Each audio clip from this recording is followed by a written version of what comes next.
pressure. Have you ever wondered if the magic of Las Vegas was quietly replaced by something far less glamorous? Plain old corporate greed?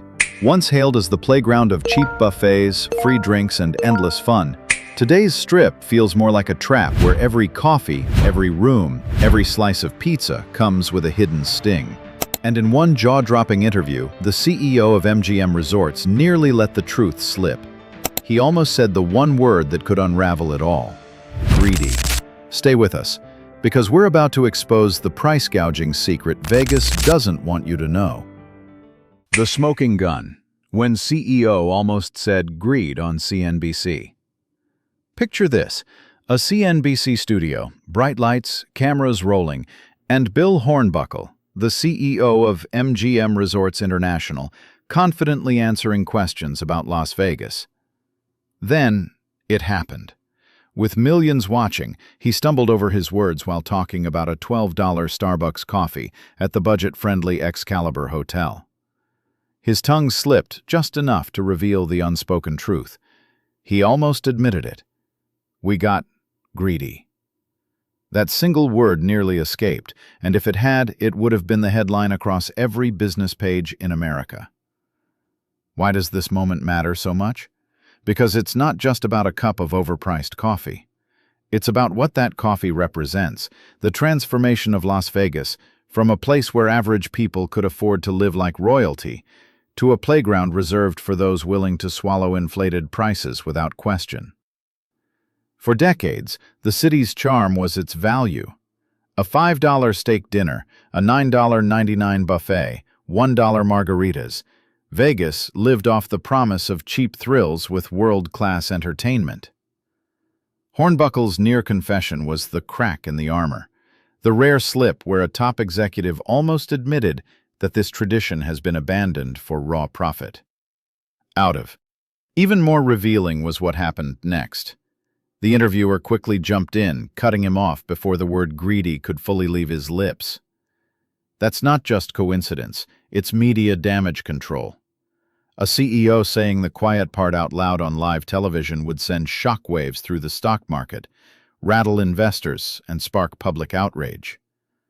Imagine the fallout. MGM shares tumbling, politicians demanding answers, tourists questioning whether they've been played for fools. Instead, the moment was buried in polite conversation, with the narrative carefully steered back toward value creation and long-term strategy. Remember, viewers who caught that hesitation understood. They saw a glimpse of honesty in a city built on illusion. This was the smoking gun, proof that behind the neon lights and marketing campaigns, executives know exactly what they're doing. They've traded loyalty and fairness for short-term revenue and record profits. And if the CEO almost admitted it once, you have to ask, how many other truths are still being kept under wraps? So, if a single slip of the tongue can reveal this much, what else are they hiding about Las Vegas's decline? Let's dig deeper into the numbers and the reality on the Strip. Visitation meltdown. Walk down the Strip on a Friday night in 2025, and you'll notice something eerie. Empty sidewalks, quiet casinos, and taxi lines that move a little too fast. This isn't the Vegas people remember. Official numbers confirm what your eyes already tell you. Visitation plunged by more than 7% in the first half of 2025, compared to the same period the year before.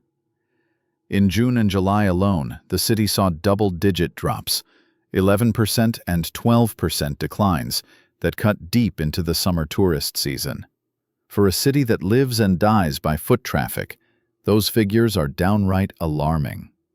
Yet in his CNBC interview, CEO Bill Hornbuckle brushed off these statistics with a carefully chosen example. We ran 98% occupancy this past weekend. Sounds impressive until you realize he was talking about a holiday weekend when rooms would naturally be packed. It's like bragging your restaurant was full on Thanksgiving. Convenient, but hardly representative. By focusing on one outlier, he dodged the bigger truth. Month after month, Las Vegas has been losing visitors. January, February, March, April. All posted declines. The overall story is clear. The crowds are thinning. Why? For one, the cost of visiting has skyrocketed. Resort fees that push a $45 room at Excalibur into nearly $90, parking charges that used to be free, and food courts where a family of 4 can easily spend over $100 just for burgers and fries. The old promise of affordable indulgence has vanished, and tourists feel it in their wallets. Add in higher airfare, rising inflation, and the perception that Vegas no longer delivers value, and many travelers simply choose alternatives: Laughlin, Reno, or even staying home.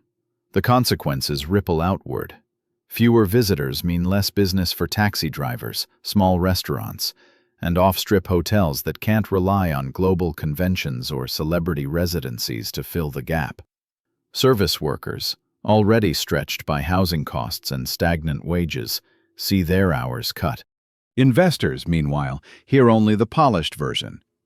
Record revenues from luxury properties and overseas markets. But ask a cocktail waitress on the Strip, and she'll tell you the truth. Tips are down, tables sit empty, and Vegas just doesn't feel the same. And that's the real contradiction. On paper, corporate profits soar. On the ground, locals feel the squeeze, while tourists quietly disappear. If visitation keeps falling, no amount of glossy marketing campaigns can mask the decline. Which leads to the next uncomfortable truth. It's not just the number of visitors, but what they're paying once they arrive.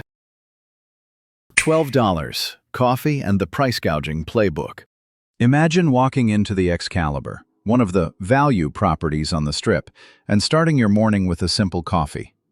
You hand over your card, and the cashier says, "That'll be $12. For a basic Starbucks coffee.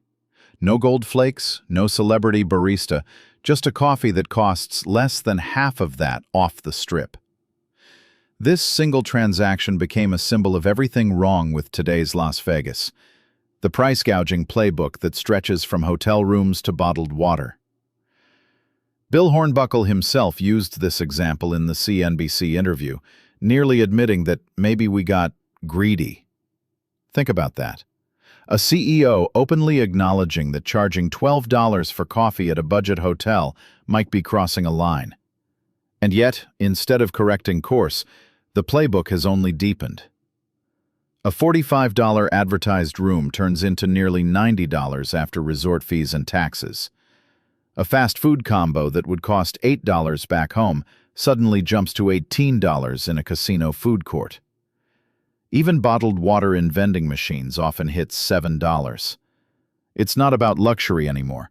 It's about nickel and diming every guest, every step of the way. Why does this matter?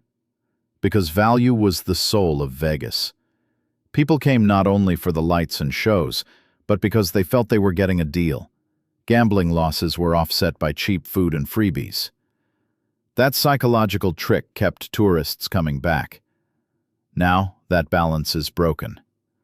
When guests feel gouged before they even hit the casino floor, resentment builds. And resentment doesn't gamble. The fallout is clear. Middle-class families, once the bread and butter of Vegas tourism, are being priced out.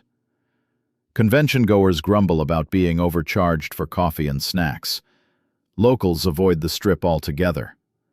And while corporate earnings reports boast record revenue per room, the long-term risk is customer alienation. Vegas can't survive on high rollers and whales alone. It needs volume, and volume depends on everyday visitors feeling welcome, not fleeced. So the $12 coffee isn't just a bad joke. It's the perfect case study of how short-term greed undermines long-term loyalty. And it begs the question, if this is what happens at a budget hotel, what does it say about the entire Strip's business model? The answer lies in the disappearing value that once defined Las Vegas. The vanishing value Vegas once promised. Close your eyes and picture Las Vegas in its heyday. Neon lights buzzing, casino floors alive, and endless buffets advertising $9.99 all-you-can-eat feasts. Visitors weren't drawn only by the chance to strike it rich at the tables. They came because Vegas promised something rare: world-class fun at everyday prices. It was the city where a truck driver, a school teacher, or a young couple on a budget could all feel like high rollers for a weekend. That was the value Vegas sold to the world, and it built an empire. Now fast forward to today. The cheap buffets have nearly vanished, replaced by celebrity chef restaurants where dinner for two can rival a mortgage payment. Those legendary steak and egg specials? Long gone.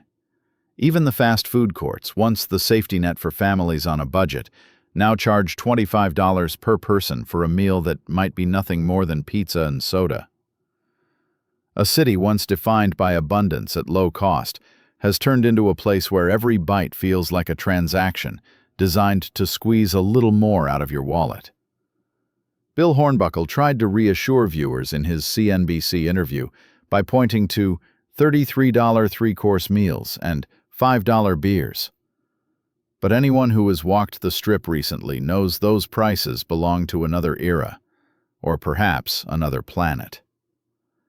The narrative of affordability has slipped through Vegas's fingers, replaced by frustration and disbelief from tourists who expected more. And when the promise doesn't match reality, trust begins to crumble. The irony: in chasing short-term profits, the casinos may be sawing off the very branch they sit on. Vegas's success wasn't built solely on jackpots or conventions. It was built on the perception of value. Families budgeted trips knowing they could eat well without breaking the bank. Tourists justified their gambling losses because the room, the drinks, and the food felt like bargains. Remove that foundation, and what's left is just another expensive city competing with Miami, Los Angeles, or New York, except without the beaches or cultural cachet. And this shift has consequences. Middle America, once the backbone of Vegas tourism, is quietly staying home or finding alternatives. Locals lament a Strip that no longer feels like theirs. And the city's global reputation as a place for fun everyone can afford is fading fast.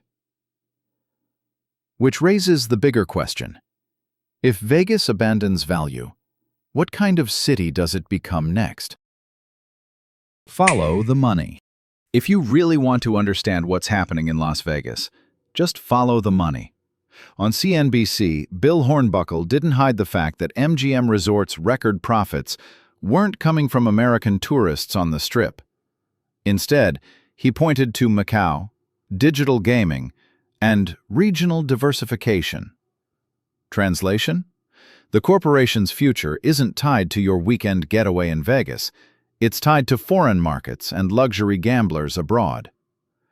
That's why, even as U.S. visitation slips, MGM's revenue per room hits record highs.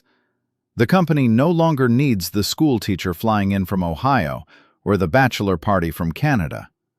Those guests complain about $12 coffees and $45 rooms ballooning into $90 after fees. But in Macau or Saudi Arabia, markets MGM openly courts, the high rollers don't blink at $1,000 dinners or $50,000 gambling sessions. From a cold corporate perspective, why bother pleasing middle-class tourists when whales overseas can drive the same revenue in a single night? This strategy explains Hornbuckle's slip when he said MGM needs to be more value-sensitive, but immediately pivoted to international growth. For Vegas locals, the meaning is chilling. The city that once depended on volume, millions of regular people filling hotel rooms, eating at buffets, and playing $5 blackjack, is no longer the priority. The Strip has transformed into a showroom for investors, not a playground for everyday visitors. And the irony is sharp. Vegas was built by catering to the masses, offering glamour at a bargain price. Now, the very people who made it a success are being priced out and dismissed as the lower end of the market. In focusing on overseas profits, executives are essentially telling American tourists, "We don't need you anymore." But this shift is dangerous. International markets are volatile. Macau is subject to Chinese government crackdowns, and Saudi Arabia's hospitality market is still experimental. If those bets falter and domestic visitors no longer feel loyal, MGM could find itself stranded. In other words, by chasing whales, they risk alienating the very base that made Vegas sustainable. So, when the CEO shrugs off domestic discontent, it's not a mistake, it's a strategy. Vegas, in their eyes, is no longer for everyone. But if everyday Americans stop showing up, what kind of hollow city will be left behind the neon glow? Government bailout dreams. Here's where the interview took a turn from shocking to downright unbelievable. Bill Hornbuckle, CEO of MGM Resorts, openly suggested that the U.S. government, and by extension taxpayers, should foot the bill for marketing American tourism. Let that sink in. MGM, a corporation that proudly announced record quarterly revenues, is asking Washington to cover part of its advertising costs. In his words, it was unsustainable for the U.S. to cut tourism appropriations from $100 million to $20 million. His solution? Go back to Congress and demand more. Think about the contradiction. On one hand, MGM reports soaring profits from luxury properties and overseas markets. On the other, its CEO complains that government support for marketing is too low. Should everyday taxpayers, many of whom are already priced out of visiting Las Vegas, really subsidize the global advertising campaigns of billion-dollar casino giants? For families struggling with rising grocery bills and housing costs, the idea sounds tone-deaf at best, insulting at worst. Hornbuckle framed this as an investment in America's travel industry, but the subtext was clear. MGM and its peers want public money to maintain private profits. The irony here is painful. Vegas used to lure customers with cheap value, building loyalty that required little taxpayer intervention. Now, after years of squeezing guests with resort fees, overpriced meals, and nickel-and-dime tactics, the same executives want Uncle Sam to pitch in to bring tourists back. The long-term risk is reputational as much as financial. When corporations that thrive on exclusivity also beg for public handouts, they undermine their credibility. Tourists begin to wonder, if MGM needs taxpayer subsidies to market Vegas, maybe the product itself isn't strong enough to stand on its own. And locals, who already pay extra hotel taxes to fund Allegiant Stadium and other mega projects, are left asking why their wallets should once again be raided to support executives' balance sheets. This moment exposed something bigger than just one interview slip. It revealed a mindset. The CEO of one of Vegas's most powerful corporations doesn't see tourism as a shared experience built on trust and value. He sees it as a commodity, to be propped up with government cash when customers lose interest. And that raises the next pressing question. If Canadian and international tourists don't return, will corporate Vegas even care? Canadian tourists, from VIPs to afterthoughts. For decades, Canadians were the lifeblood of Las Vegas tourism. They flew south during harsh winters, filled hotel rooms in the summer, and turned the Strip into a second home. Entire marketing campaigns once targeted the snowbird crowd, promising cheap buffets and affordable rooms just a short flight away. But in his CNBC interview, Bill Hornbuckle revealed how far that relationship has slipped. He admitted Canadian visitation is down a staggering 40%, yet brushed it off by noting Canadians only make up 3% of our mix. On the surface, that sounds like a small number, but behind it lies a dismissive attitude. Canadian tourists, once treated as VIPs, are now written off as expendable. For Vegas, that's a dangerous miscalculation. Canada isn't just about numbers, it's about loyalty. Many Canadians visited year after year, bringing extended families and spreading word-of-mouth endorsements back home. Losing them isn't simply a 3% dip. It's the erosion of a reliable, long-term customer base that saw Vegas as part of their lifestyle. The reasons for the decline are easy to see. Rising costs in Las Vegas collide with a weak Canadian dollar, making every purchase feel more painful north of the border. A $90 hotel room with fees converts into nearly 125 Canadian dollars. Add in expensive meals, surging airfare, and show tickets that start in the hundreds, and a weekend in Vegas suddenly rivals a European vacation. Canadian tourists, famous for their practicality, are opting for alternatives. Mexico's all-inclusives, Caribbean resorts, or even domestic trips to places like Banff or Niagara Falls. What makes Hornbuckle's dismissal more striking is its tone deafness. Publicly suggesting, "We don't really need you," sends a message that echoes far louder than he intended. For a Canadian viewer, it feels like being downgraded from valued guest to afterthought.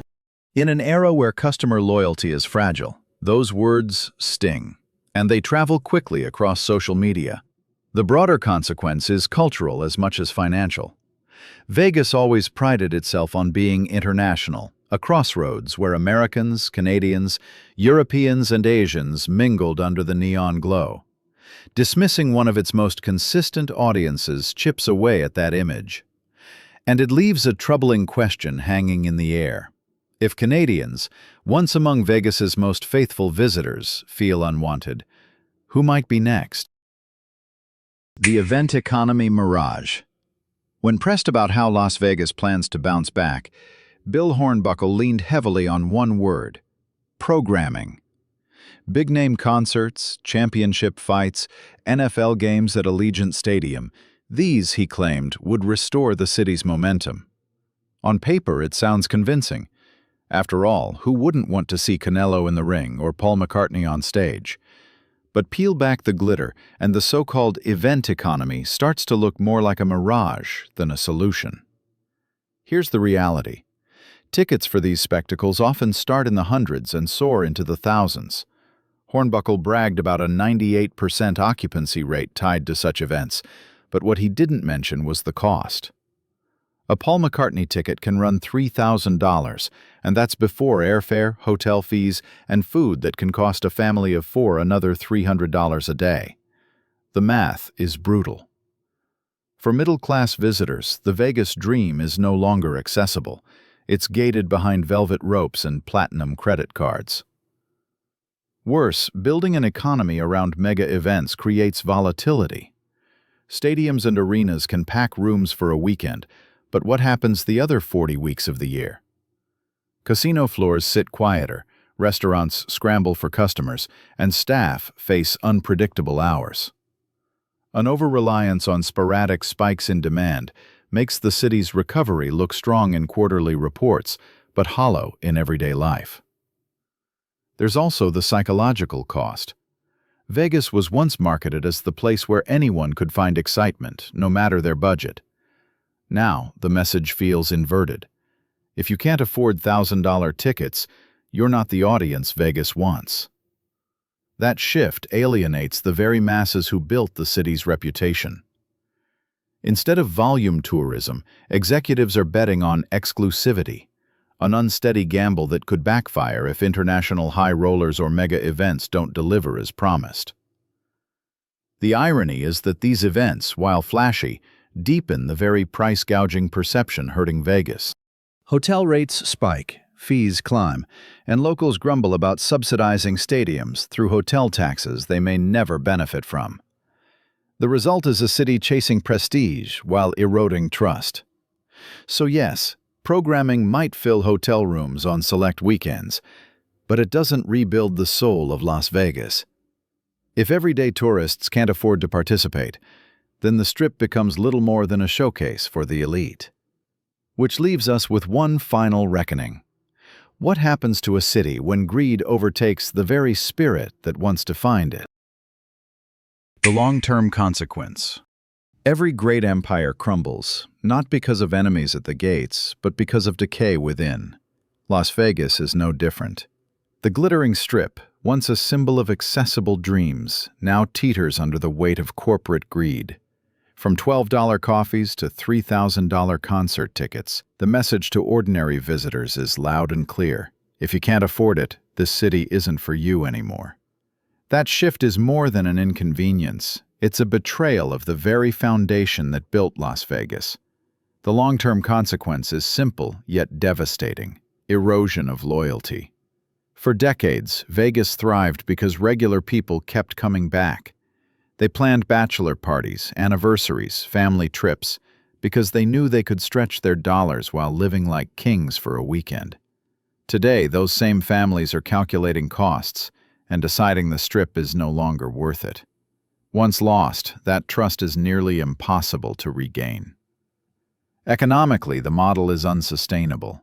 High rollers and mega events may keep quarterly earnings glossy, but they don't provide the steady year-round volume the city depends on. International markets like Macau or Saudi Arabia are volatile, subject to politics and regulations. If Vegas alienates its domestic core while chasing whales abroad, it risks becoming a hollow brand, profitable for a time, but brittle when the winds shift. Socially, the divide is already showing. Locals avoid the Strip, frustrated by rising costs and declining quality of life. Workers face unstable hours as visitation dips outside of event weekends. Small businesses off-Strip, which once thrived on overflow crowds, now struggle to survive. A city that marketed itself as for everyone is increasingly seen as for the few. And culturally, the cost is even higher. Las Vegas was more than casinos. It was an idea, a place where dreams, however fleeting, were within reach. That mythology is fading, replaced by cynicism and resentment. Visitors don't brag about deals anymore. They warn friends about being gouged. If greed continues to erode value, Vegas may still glow in the desert, but its soul will be gone. The neon lights will remain, but the magic that made the city legendary could disappear forever. Las Vegas was built on value, but today it runs on greed. From hidden fees to overpriced coffee, the city risks losing the very visitors who gave it life. The Strip may still glitter, but without trust, its magic fades. Would you still gamble your money and your loyalty here?